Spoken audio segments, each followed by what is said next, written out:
Let's turn our attention to running backs, and not as high end as, and not as much value placed on them either, but not as high end as wide receivers.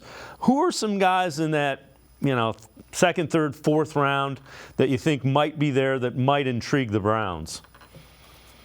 Yeah, it's interesting. This is seen as a bad running back class. And I think the NFL definitely believes that. When you look at free agency, one of the ways of looking at free agency is sort of viewing it through the lens of the upcoming draft. And if there's a ton of money being spent on certain positions in free agency, it means the NFL probably doesn't think that that group is strong in the draft, and vice versa. And the way you saw wide receiver approach, the NFL was not necessarily throwing money around at wide receivers in free agency, but they were throwing money at running backs at a position that typically doesn't get those kinds of deals. So the league definitely does not like this running back class, but I actually think it's a lot stronger than a lot of other people do. And maybe you're not going to get guys in the first round or even the second round, but those rounds you talked about, 3, 4, 5, that's when all the data says you should be drafting running backs anyway, and it's where I think all these guys are going to start going. So Audric Estime, the Notre Dame running back, I think has a phenomenal NFL skill set. He's big, he's powerful,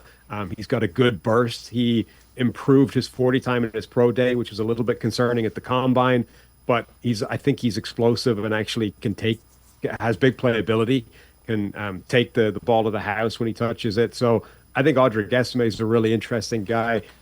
Tyrone Tracy Jr. from Purdue has a lot of wiggle to his game, bit sort of bigger and stronger than I think he maybe came across as. But you watch his tape, incredible contact balance, very difficult to get to the ground, very good sort of weaving his way through defenders. He'd be a really intriguing option as well.